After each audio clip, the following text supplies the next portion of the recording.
Baik, bismillahirrahmanirrahim. Assalamualaikum warahmatullahi wabarakatuh. Hari ini kita kuliah yang ke-6 ya. Topiknya adalah perancangan lingkungan industri. Jadi mendesain lingkungan industri. Sebelumnya kita foto bersama dulu. Silakan dibuka ininya. Kamera. Ulfa, minta tolong di screenshot ya. Iya Pak, untuk slide 1, Kenneth 2 device ya? 2 device. Oke, slide 1, 1, 2, 3. Jangan off cam dulu ya. Slide 2, Syafiq, udah, Raihan Handi, Raihan Varian, ada Merdeka. Tunggu ya, Adamnya masih connect audio. Gue udah belum, Tadi takutnya kelewat di slide 1. Tunggu, masih ada yang join.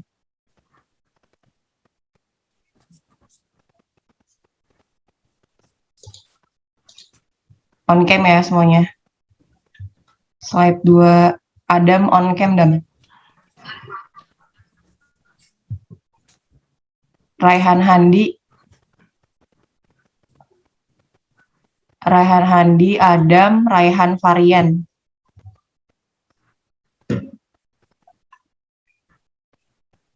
Ya, 1, 2, 3. Oke, udah.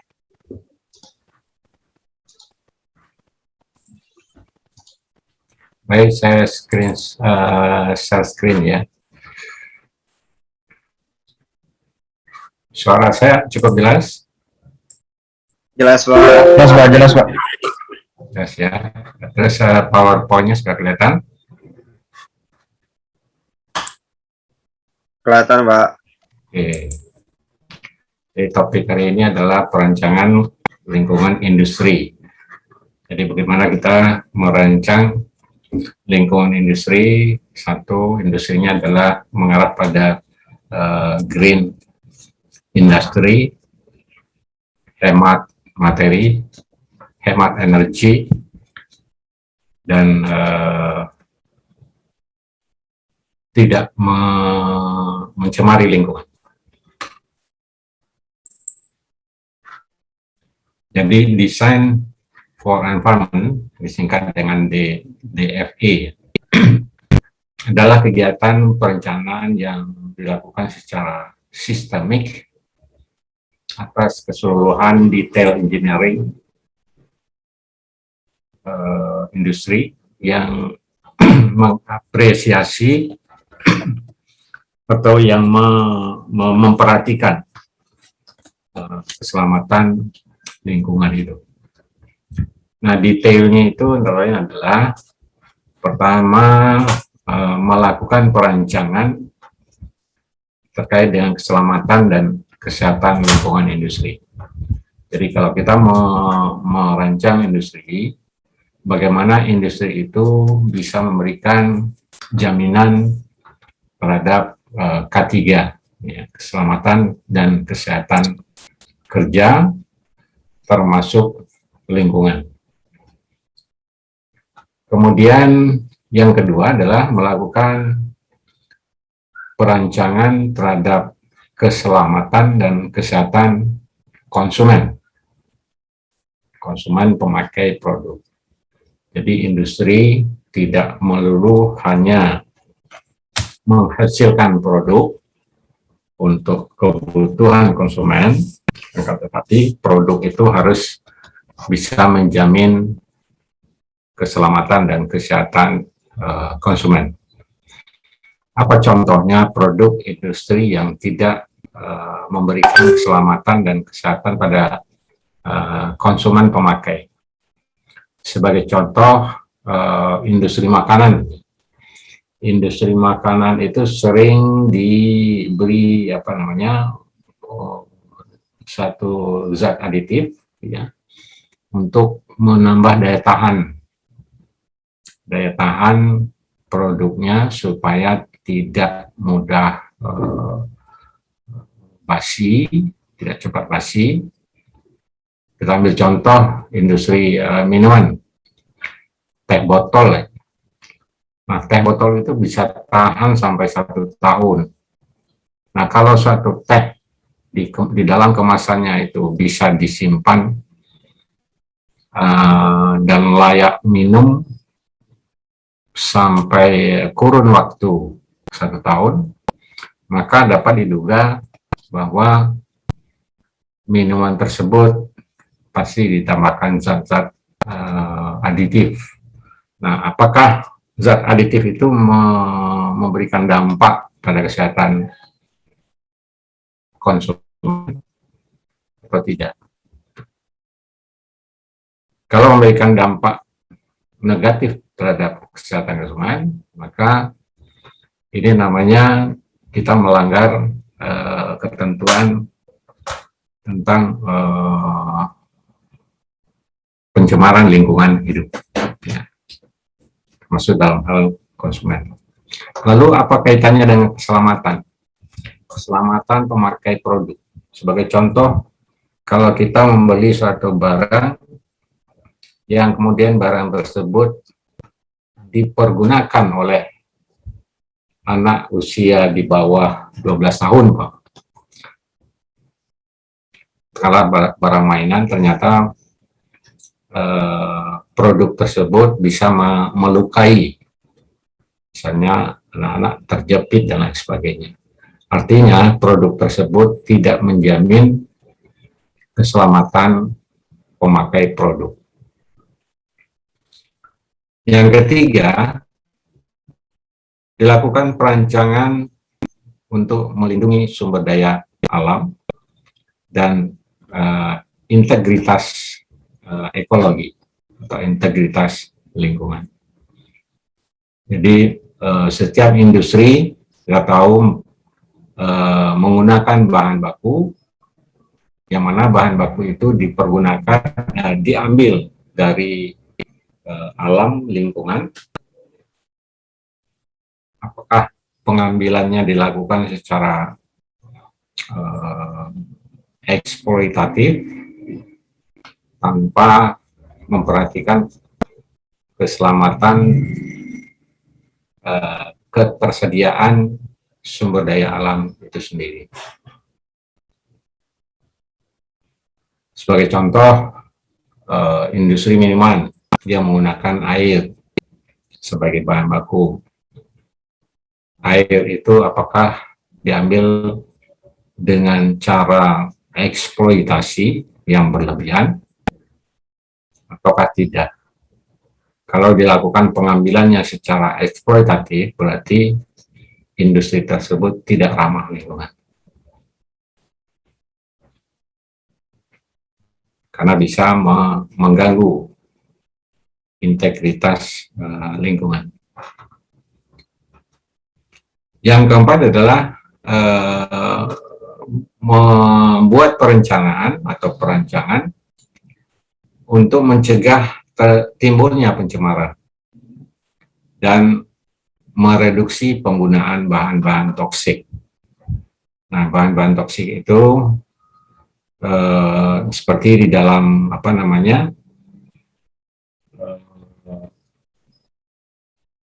makanan, produk industri makanan, ada juga industri non makanan.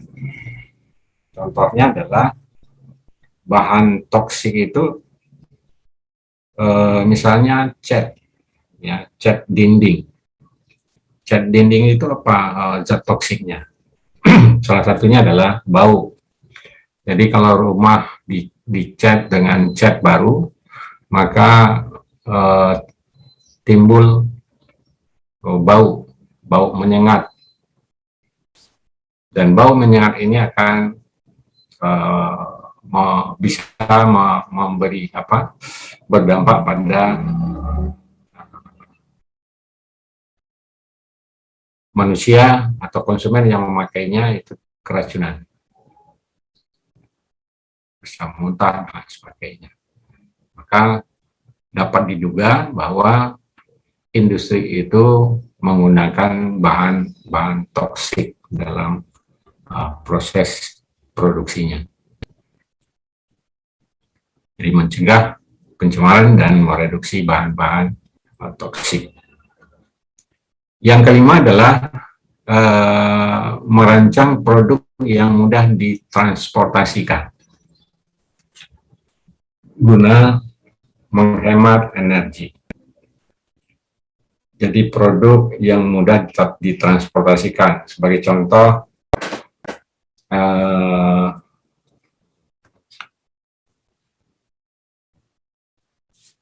Holcim. Holcim itu dia memproduksi semen, ya.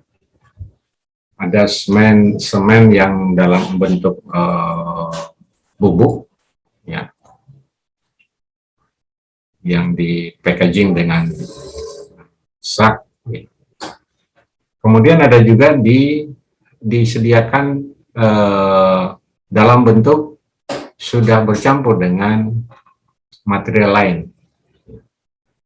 seperti kerikil, pasir. Jadi merancang produk yang mudah ditransportasikan. Nah, untuk Holcim umpama, Holcim itu atau Hotmix ya, dulu namanya Hotmix, sekarang Holcim atau barangkali sudah ganti lagi namanya. Itu alat transportasinya adalah seperti mobil truk yang ada molennya di belakang. Molen, nah itu pengangkutan semen sekaligus di dalamnya sudah ada material tambahan lainnya, kerikil, pasir, air, atau barangkali ada zat perekat yang lebih mempercepat proses reaksi pengaringan. Nah, itu ditambahkan di dalam molen tersebut sehingga memudahkan konsumen menggunakannya. Tapi kalau produksi semen itu di Jakarta, kebutuhannya itu misalnya di Papua, maka tidak mungkin produknya itu dibuat dalam bentuk cair, sebagaimana kita lihat pembangunan di Jakarta, semen itu menggunakan Holcim Hotmix. Nah, untuk di Papua tidak mungkin, kecuali di Papua itu ada pabrik mininya yang khusus memproduksi semen dan langsung memberikannya kepada konsumen. Nah, tujuannya adalah untuk menghemat energi. Energi apa? Ya, energi yang digunakan untuk proses transportasi. Jadi mungkin kalau pabrik Holcim tadi, pabrik semennya ada di Pulau Jawa, konsumennya ada di Papua, karena di Papua belum ada pabrik semen, maka transportasinya adalah menggunakan angkutan laut, ya, kapal. Nah, kalau dengan kapal, lalu alat transportasi pelindungnya apa?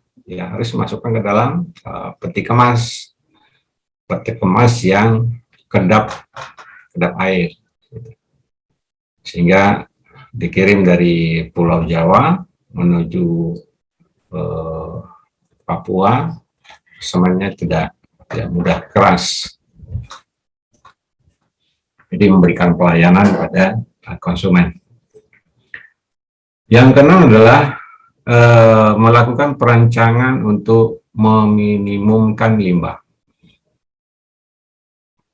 Jadi setiap industri harus merancang sedemikian rupa untuk meminimumkan limbah.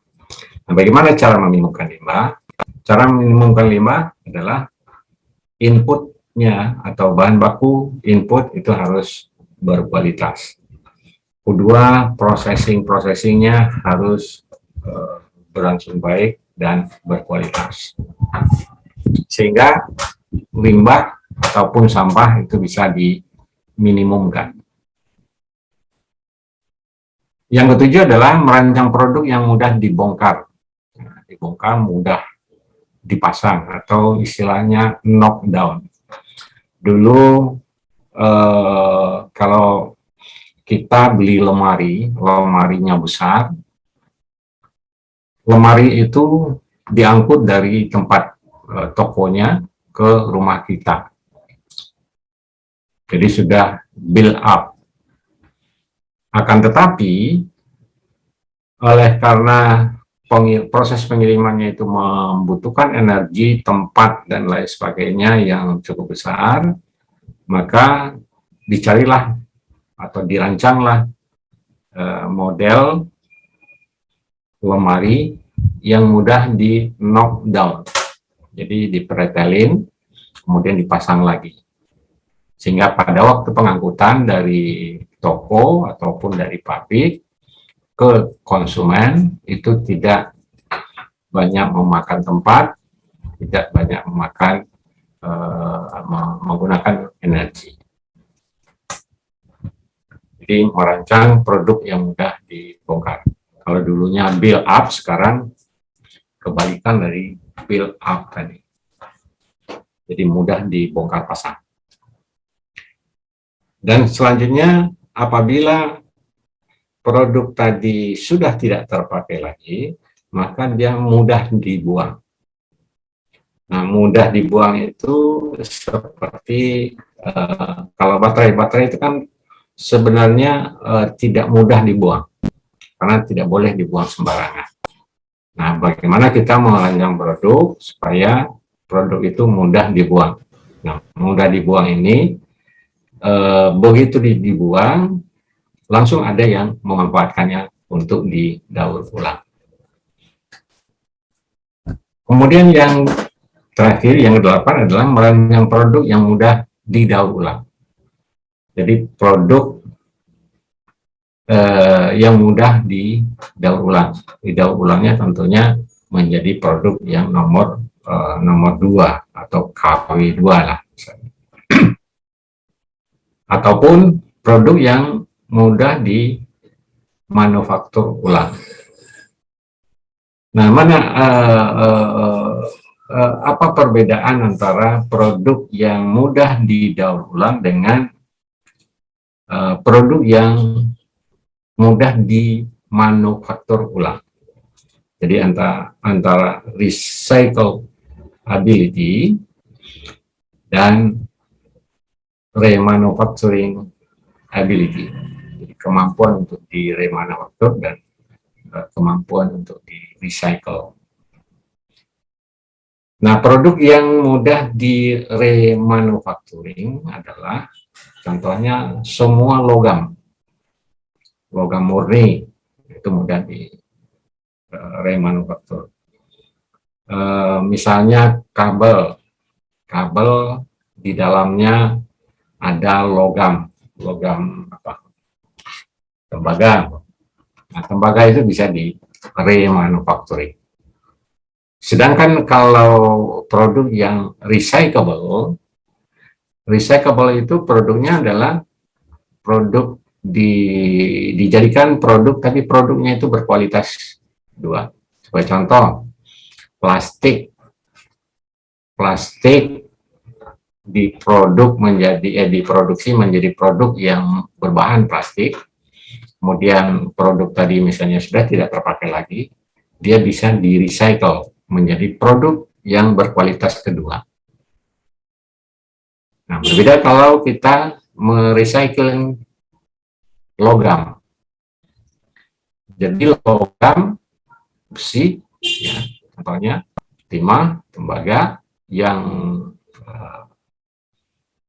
murni, itu kalau seandainya sudah usang dan tidak terpakai lagi, itu bisa di remanufacturing dengan kualitas yang hampir sama. Jadi sisa besi bekas. Nah, sisa besi bekas tadi bisa di remanufaktur. Itu perbedaannya. ya. Jadi ada 8 jenis yang bisa dilakukan perancangan untuk menyelamatkan lingkungan atau kegiatan industri yang apresiatif terhadap lingkungan hidup. Nah, apa target utama dari design for environment atau perancangan lingkungan industri? Sasaran utamanya adalah keselamatan dan kesehatan lingkungan. Ingat, lingkungan itu termasuk di dalamnya adalah manusia, hewan, tumbuh-tumbuhan, itu adalah makhluk hidup, dan makhluk tak hidup misalnya air, udara, dan tanah. Jadi keselamatan dan kesehatan lingkungan hidup atas keseluruhan daur, jadi keseluruhan siklus hidup material, termasuk proses produksi dan distribusi sampai pada pemanfaatan produk oleh konsumen.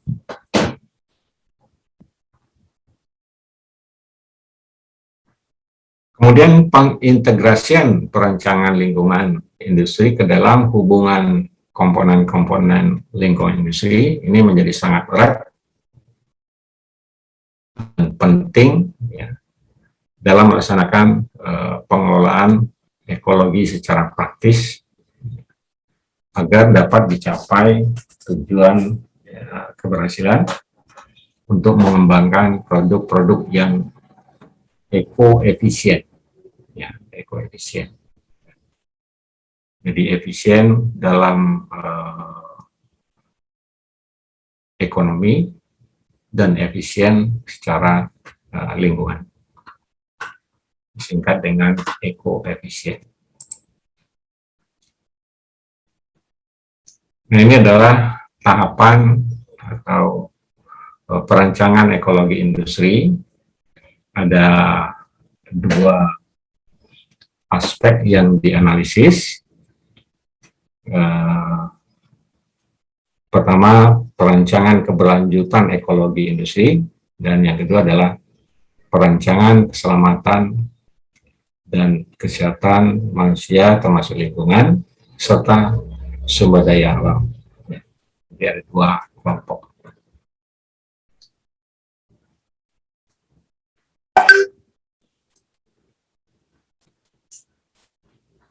Nah, lalu istilah ekoefisiensi.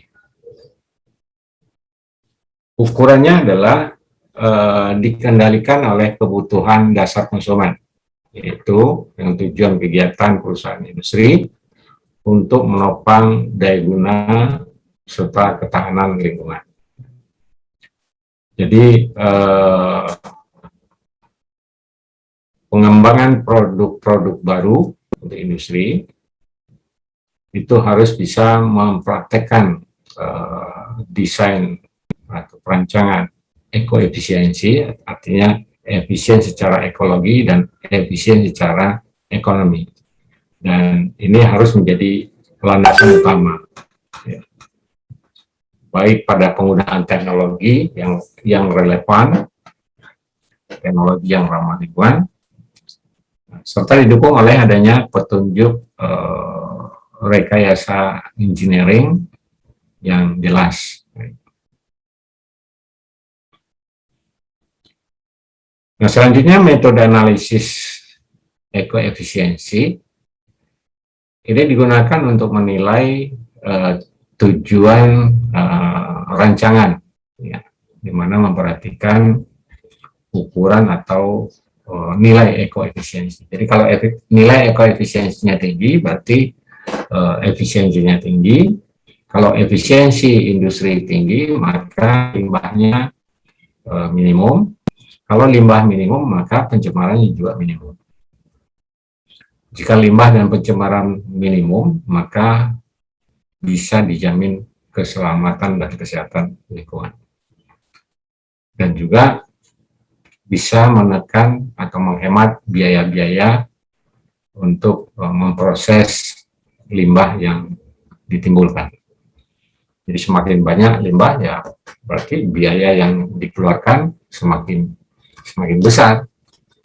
Nah, untuk itu supaya biaya pengolahan limbah tidak besar, maka dilakukanlah penghematan di semua bidang.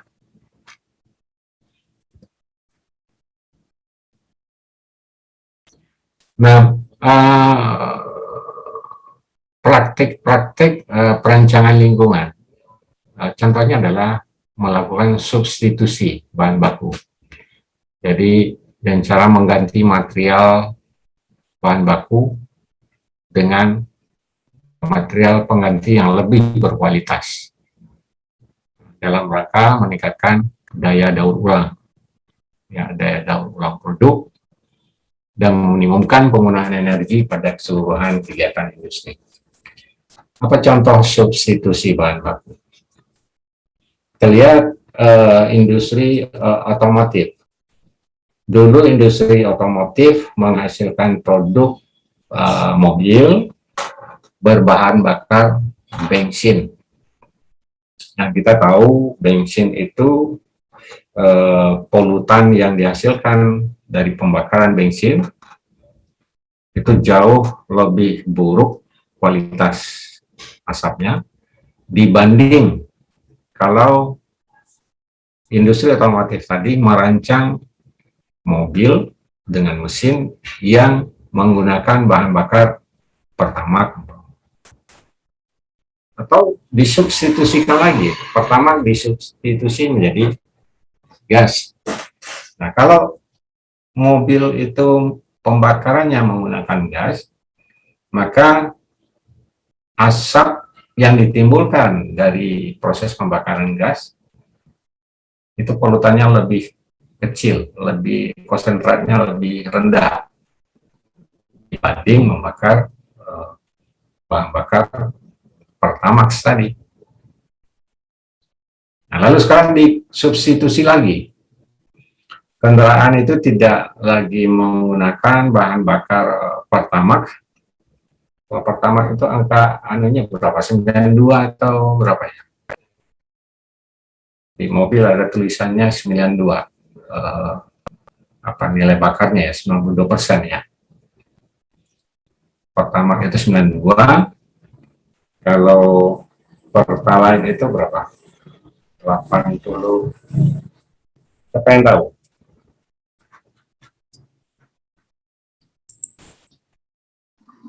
Jawab Pak, 90. Siapa? Silakan ulangi. Siapa? Pak, 90 Pak. R. Hakim. R. Hakim Manan ya. Nah, Ya Pak. Iya. Yang 90 apa? Hakim? Pertalite Pak. Pertalite 90. Nah, 90 itu apa itu?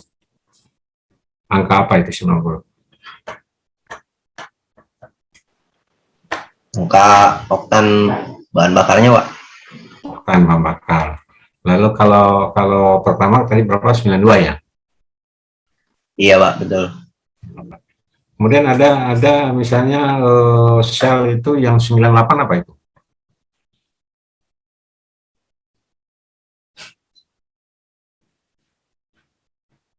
Produk sel ada ya 98 ya?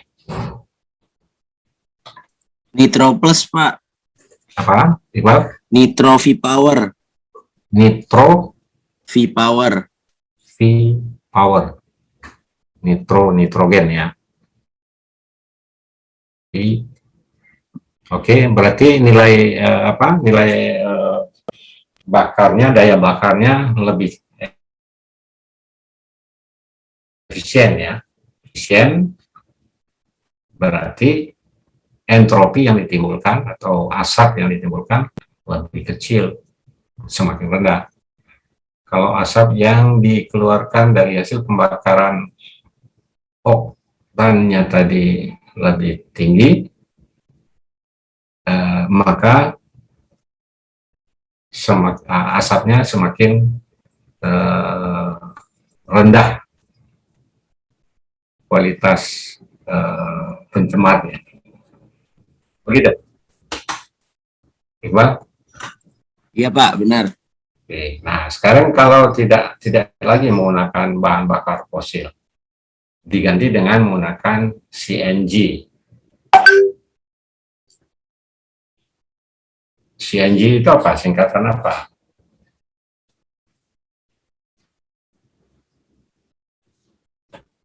Hadi Nur Rahman.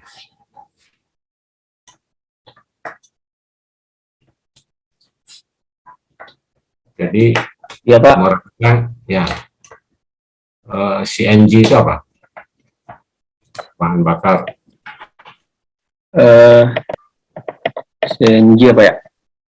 Putar compressed natural gas bukan Pak? ya, compressed natural gas. Apa bedanya dengan LNG?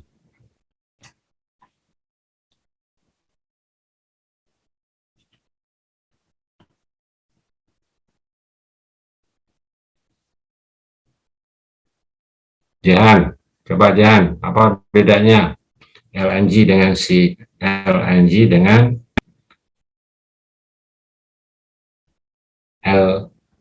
LPG ya?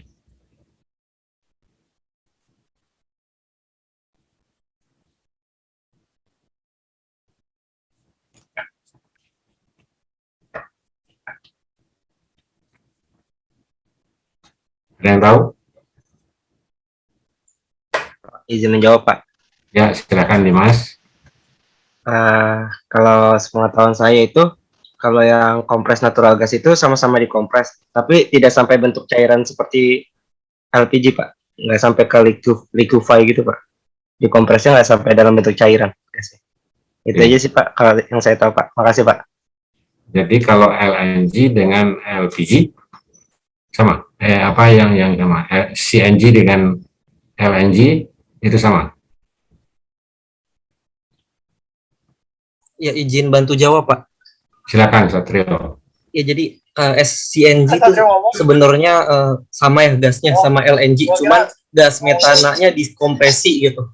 Kalau yang CNG gas metannya dikompresi tapi nggak sampai mencair gitu. Oke, baik.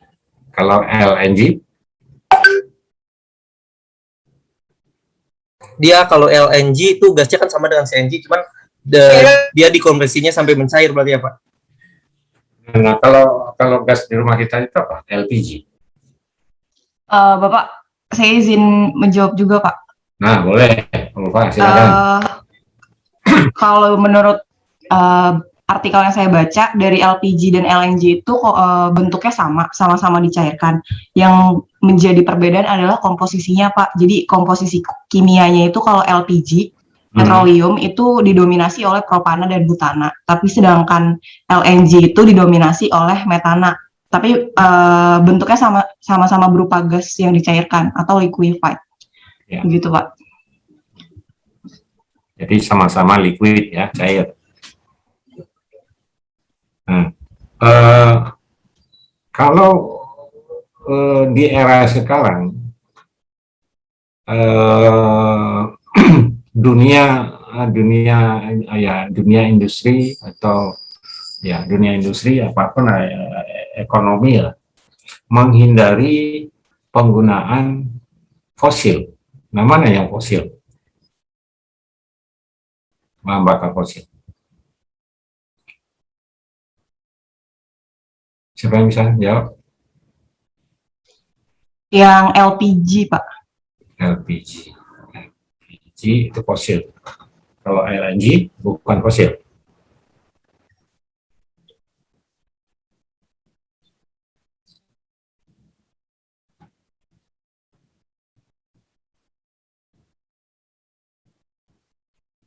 Oke, nah yang jelas apa yang ada P-nya tadi. P itu artinya petroleum. Nah, kalau petroleum ya sama sepertinya sama seperti bensin, sama dengan pertamax, sama dengan solar, itu diambilnya dari fosil. Ya. Nah, terkait dengan penggunaan bahan bakar tadi, karena ada bahan bakar menjadi bahan baku pada industri transportasi. Ya, industri transportasi itu kan bahan bakunya adalah bahan bakar. Nah, tadi di dalam praktek-praktek apa?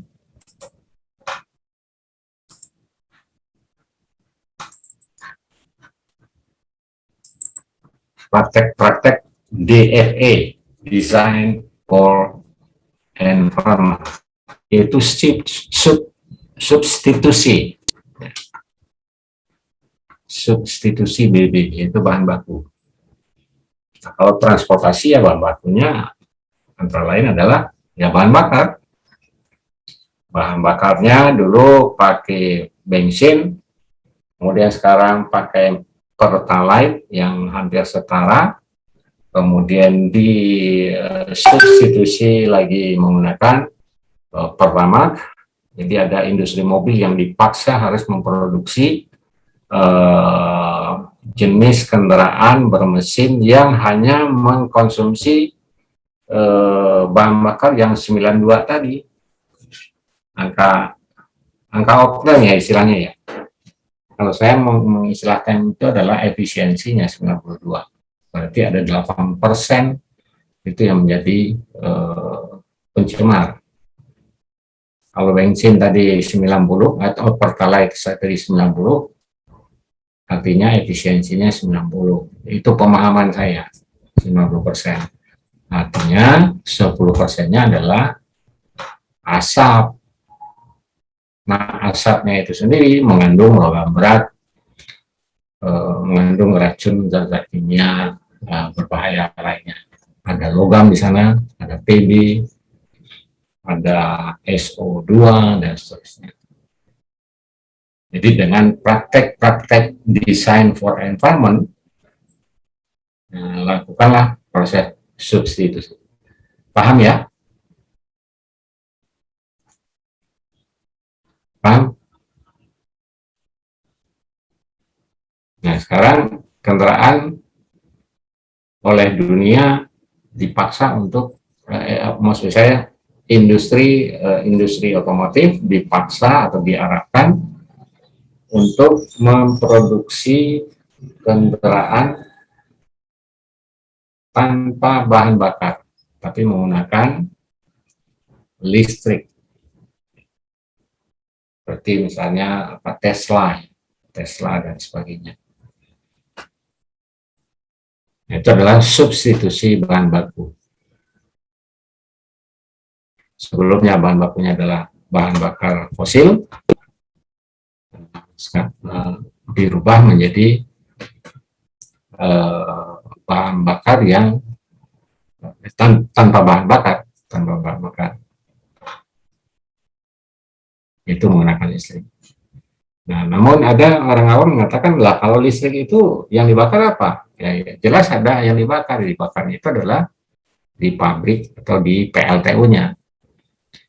Tinggal kita lihat pembangkit listrik yang memproduksi listrik yang dipasok untuk kendaraan Tesla tadi, katakanlah suplai dari industri PLTU Banten.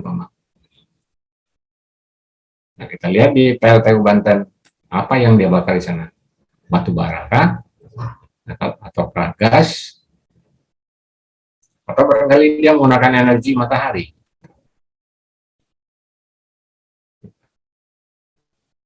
Nah, Tesla pun juga begitu.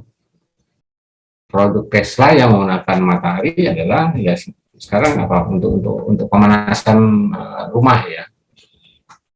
Tapi di kendaraan belum ada, atau sudah ada. Siapa yang tahu? Substitusi bahan baku industri.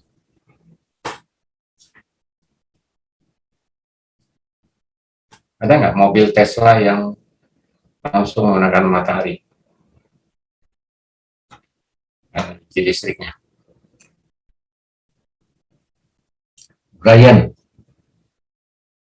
Brian atau Brian?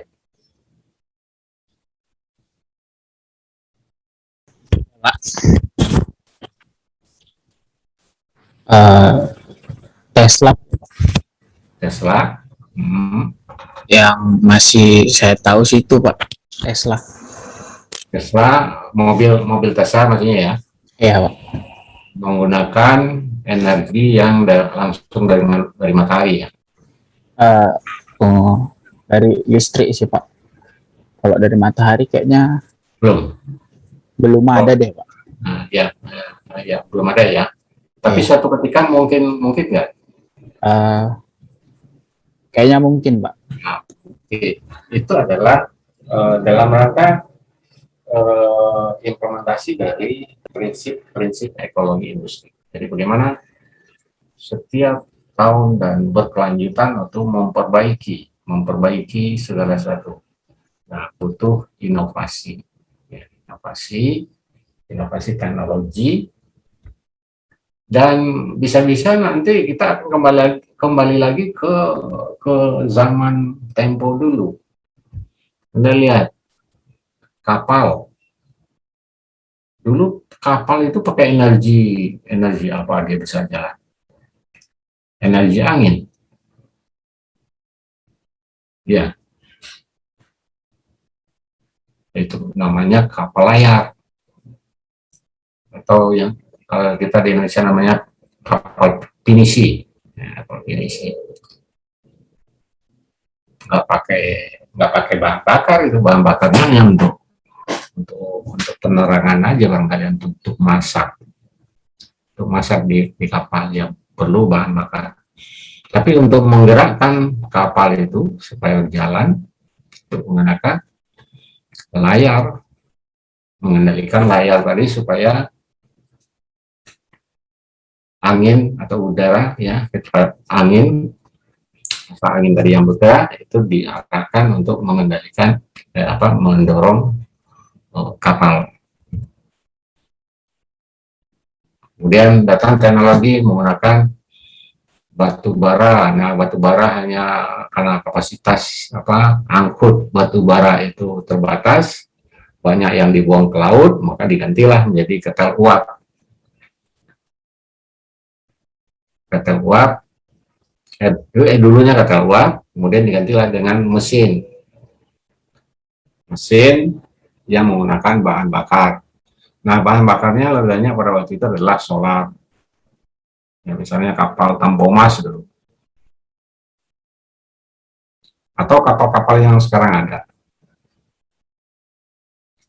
Itu masih menggunakan bahan bakar fosil, solar. Nah, kalau solar itu adalah fosil, apa memperbaikinya? Atau substitusinya untuk menyelamatkan lingkungan? Yaitu menggunakan solar, biosolar. Biosolar dari apa? Banyak sekali ini derivatif, maksud saya diversifikasinya. Jadi biosolar itu ada yang dibuat dari kelapa, ada yang dari palm oil, ada yang dibuat dari buah jarak barangkali, atau barangkali besok ditemukan bahan bakar yang dari air malah.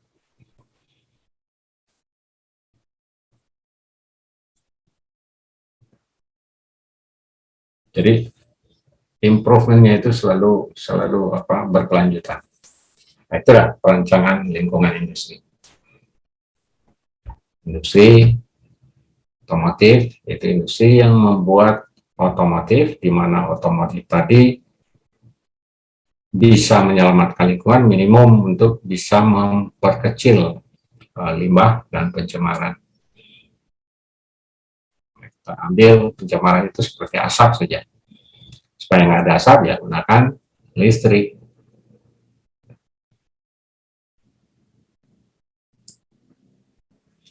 Oke, saya mau bertanya, kita kuliah sekarang yang kuliah ke-6 ya, kuliah ke-6.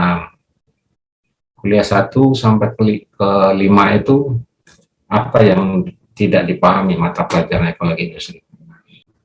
Atau mengerti semua? Bisa dipahami semua? semua course yang ada di Leeds.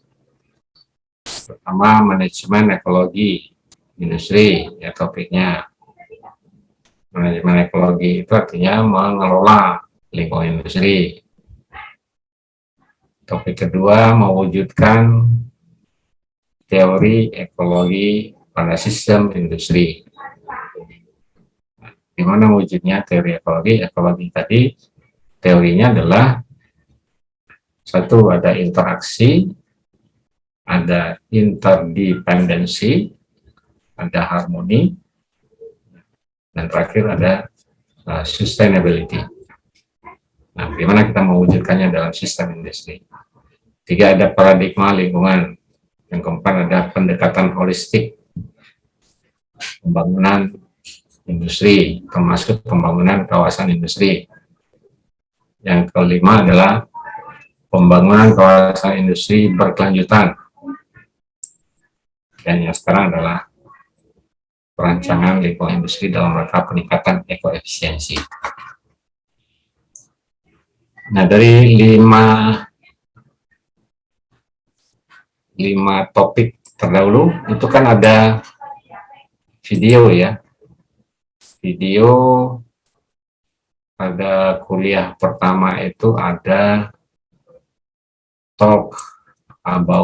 talking about industrial ecology dan talking about sustainability yang disampaikan oleh Profesor Roland Hill. Kemudian meaning atau pengertian dari ekologi industri. Ketiga adalah what is industrial ecology. Yang keempat itu video pembelajaran saya yaitu manajemen lingkungan industri. Nah, di dalamnya itu kan komentar dari video itu semua sudah ngisi ya.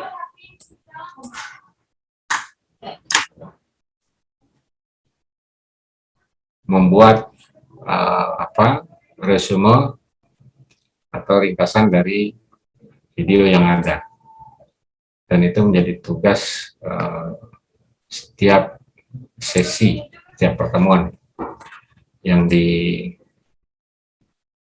dijawab di dalam komentar video.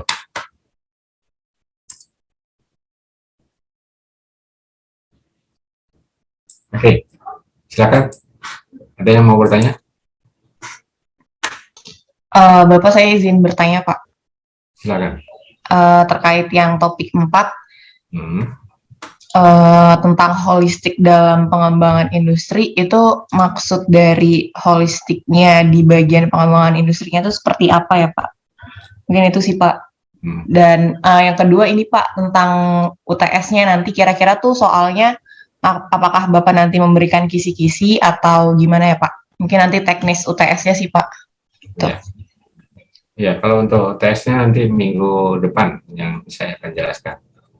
Masuk kisi-kisi ya, kisi-kisi ujian UTS-nya. Jadi minggu depan. Karena minggu depan itu topiknya adalah metode analisis perancangan lingkungan ya. Itu adalah kelas besar. Jadi minggu ke-7 itu, pertemuan ke-7 itu adalah kelas besar. Kisi-kisinya akan saya jelaskan minggu depan. Nah, pertanyaan yang pertama tadi holistik. Holistik itu artinya adalah secara menyeluruh. Jadi maksudnya pendekatan atau metode ya. Metode itu kan cara ya. Membangun industri, pendekatannya adalah satu, ada pendekatan sosial, aspek sosial, pendekatan ekonomi, pendekatan budaya, pendekatan lingkungan, pendekatan politik bisa, gabungan dari politik ekonomi juga bisa. Nah, itu yang namanya holistik. Jadi semua pendekatan itu dipergunakan. Jadi misalnya begini, pembangunan industri pembangunan kawasan industri secara holistik ya. Misalkan ada rencana pembangunan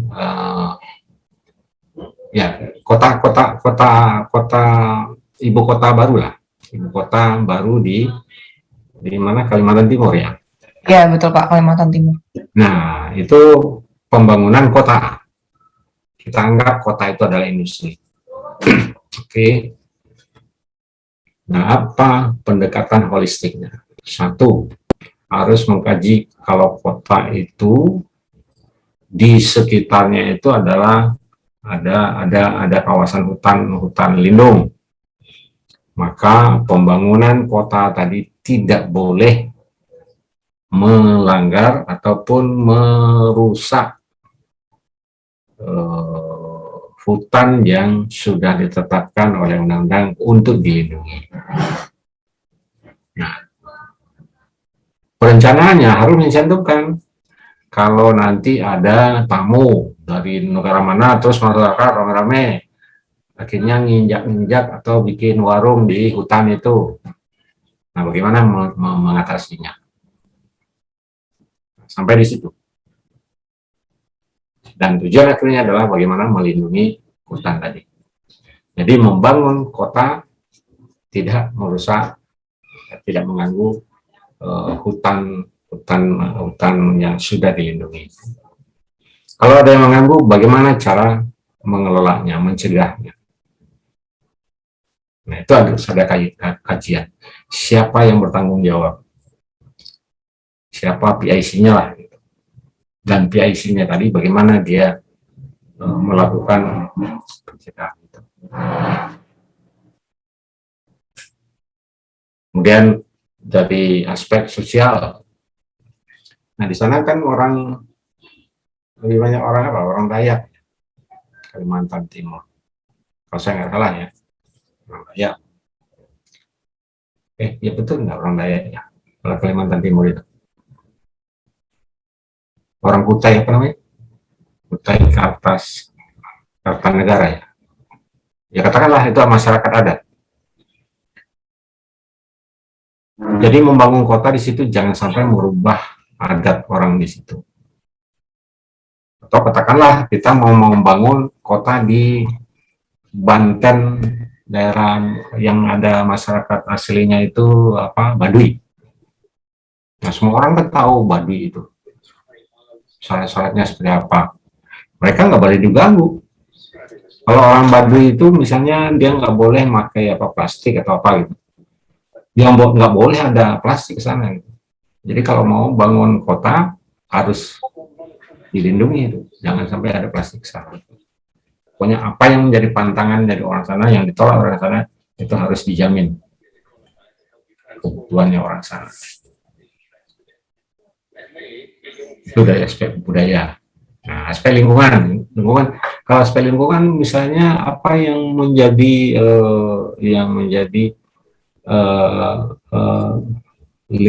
isu lingkungan yang utama di situ? Apakah sumber daya air? Sumber daya air, ya. Lalu air yang seperti apa? Di Kalimantan itu banyak air. Bro. Tapi di dalamnya itu air lebih banyak air apa namanya? Udah makan. Langsung turunin ya tolong. Dia minta tolong. Nggak punya otak kata. Udah nggak berguna lagi. Kagak pernah mau. Itu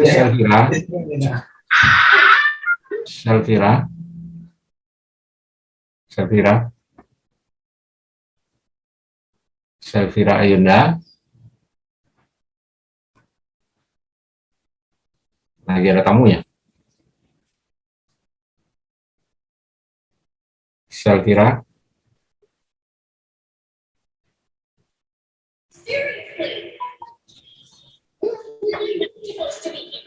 Tolong kasih tahu Selviranya. Dia kuliah atau apa? Selvira kuliah atau bagaimana? Lagi di warung? Selvira, Iya, Pak. lagi kuliah atau lagi di warung? Atau lagi di mana?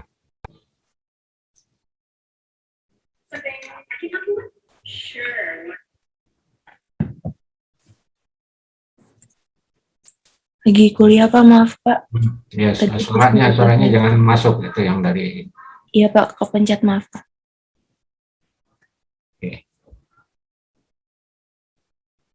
Nah, misalnya di Kalimantan, kalau di Kalimantan itu secara umum kalau kita lihat airnya itu warnanya coklat, sampai ke selokan-selokan warnanya coklat. Nah, kalau diperiksa, saya sering sana, itu ternyata airnya itu lebih banyak kandungan asamnya, jadi pH-nya asam. Lalu kalau asamnya dari mana? Asamnya adalah dari akar-akar atau urat ya, pohon yang larut sehingga jadi asam. Lalu pertanyaannya apa kaitannya dengan ketersediaan air bersih? Nah, sediaan air bersih itu adalah termasuk air minum, air untuk mandi. Nah, apakah air yang berwarna coklat itu menjamin kesehatan kulit, kesehatan mata? Air memang banyak begitu. Apakah air yang dimaksud adalah air yang dibutuhkan untuk makhluk hidup, terutama manusia? Nah, kalau mendirikan kota, apakah ada nggak gangguan terhadap ketersediaan sumber daya air bersih? Kalau terganggu, ya harus dipindahkan, dialihkan kota itu ke tempat yang lain. Dulu awal tahun 90, pembangunan kawasan industri di Kota Batam, saya terlibat di situ pengkajian amdalnya. Di Batam itu secara geografis gitu ya, di sana tidak tersedia air bersih. Jadi kalau kita bikin pompa air itu tanahnya digali itu nggak ketemu tuh air. Kalau toh air ketemu, air yang ketemu adalah air payau. Air payau itu antara air asin dengan air tawar. Jadi kalau diminum itu rasanya nggak enak. Artinya Pulau Batam tadi ya airnya untuk minum nggak layak. Akhirnya apa kebijakannya? Impor air dari Sumatera. Jadi disuplai air dari Sumatera atau di pulau-pulau kecil yang masih memiliki air bersih yang layak untuk diminum. Nah, diekspor ke Pulau Batam. Nah, kita tahu Pulau Batam itu adalah khusus untuk kota industri. Jadi sana adalah kota industri. Pergi kemana timbul kita ketemu industri. Industri tergolong industri berpolutan dan sebagainya. Nah, oleh karena ada keterbatasan air, bentuk pulau itu ada 4 jari. 4 jari. Jadi jari yang antara jari yang dekatan dengan Singapura itu dibendung, ya dibendung. Jadi apa namanya teluknya, nama teluknya saya lupa. Teluknya tadi dibendung sehingga air lautnya tidak terkurung. Nah, air laut itu kan lama-lama kan dia menguap.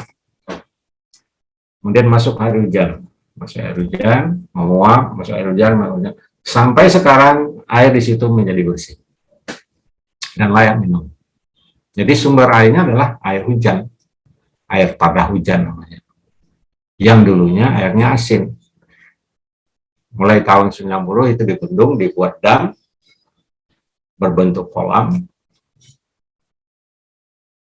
Nah, air itulah yang dipergunakan oleh industri yang ada di Kota Batam sejak tahun 90-an sampai sekarang. Sehingga orang-orang Singapura dia berinvestasi di Singapura sebagai pedagang atau retailer di Singapura, barangnya dibuat di Batam. Nah, Singapura Batam itu hanya berapa jam naik speedboat itu hanya 35 menit. Mungkin sekarang lebih cepat lagi. Karena dari kota Batam itu ngelihat Singapura itu udah kelihatan itu sinar gedung-gedung bertingkatnya. Jadi pembangunan kawasan industri atau pembangunan industri yang berwawasan lingkungan itu di kota Batam itu sudah berlangsung sejak lama. Hanya saja tidak seperti di kawasan industri di Kowloon Bok.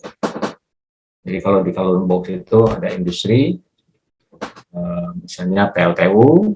Nah, PLTU tadi menimbulkan limbah, ada fly ash, ada bottom ash namanya.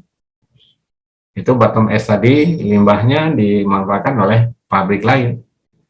Kemudian air yang digunakan untuk pendingin, ya pendinginan turbin. Air panasnya tadi untuk memanaskan kolam dan seterusnya. Jadi beraneka ragam ya, jenis industri dalam satu komplek atau kawasan industri yang disebut dengan industrial park. Nah, berbeda dengan yang ada di Batam. Nah, di Batam itu lebih pembangunannya itu lebih mengarah pada melayani kebutuhan orang di Singapura supaya orang Singapura tadi membelanjakan dolarnya di Batam. Jadi ada devisa negara di sini.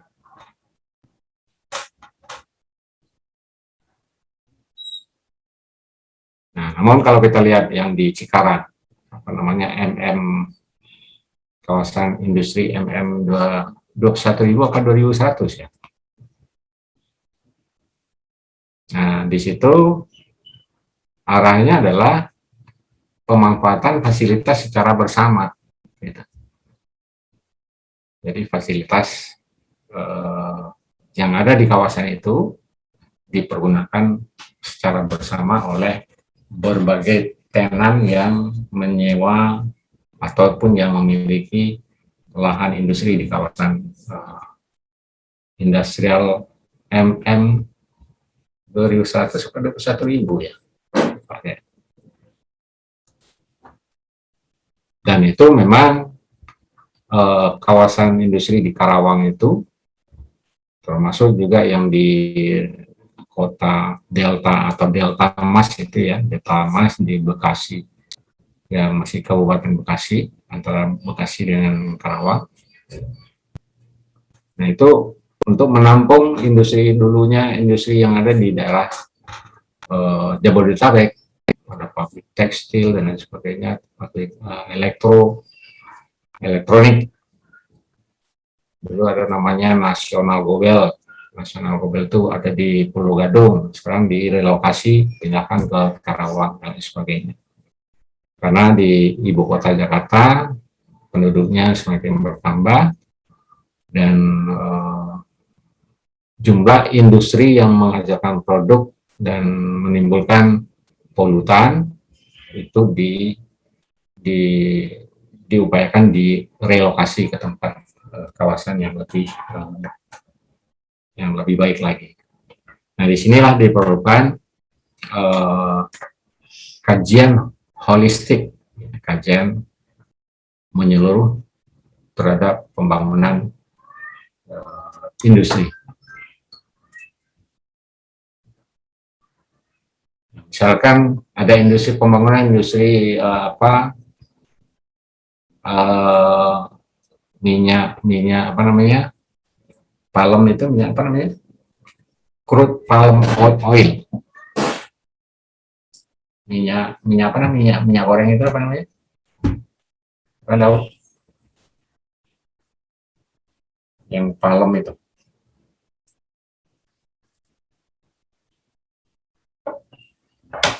untuk mengkonversi menjadi biosolar. Siapa tahu? Industri apa? Tidur semua. Halo Bapak, maaf Pak, tadi saya lagi reconnecting Pak. Wifi-nya habis mati. Ya. Terus yang lain? Ada Pak. Kita sholat ya. Kita sholat dulu ya. Baik Pak. Dan istirahat 15 menit. Sholat ya. Baik, sisa waktu sampai 13.00 itu agar dipergunakan untuk menonton video ya. Video yang ada di pertemuan yang ke-6 itu ada 5 video. Kemudian sekaligus membuat resume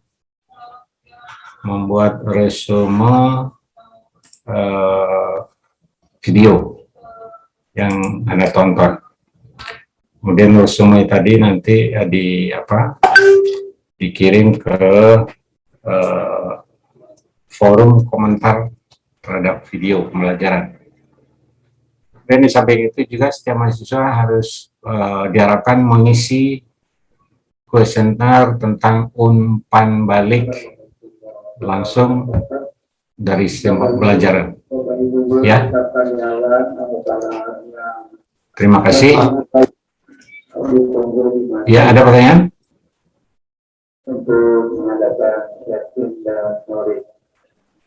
Dari saya belum ada Pak. Nah, ya. Jadi sisa perkuliahan dipergunakan untuk menonton video, kemudian membuat resume, dan resumenya itu dimasukkan ke dalam forum komentar terhadap video. Kemudian mengisi umpan balik langsung dari mahasiswa terhadap pembelajaran mata pelajaran ekologi industri ini, ya. Begitu juga untuk mata pelajaran yang lain agar di setiap pembelajaran itu diisi, ya. Terima kasih. Saya akhiri. Billahi taufiq wal hidayah. Assalamualaikum warahmatullahi wabarakatuh. Waalaikumsalam warahmatullahi wabarakatuh. Terima kasih Pak. Terima kasih Pak. Terima kasih Bapak. Jangan lupa Terima kasih, Pak Reda. mengisi absensi ya. Baik Pak. Baik Pak. Absensi di leads ya Pak? Ya, delete. Oke, siap. Pak Reda.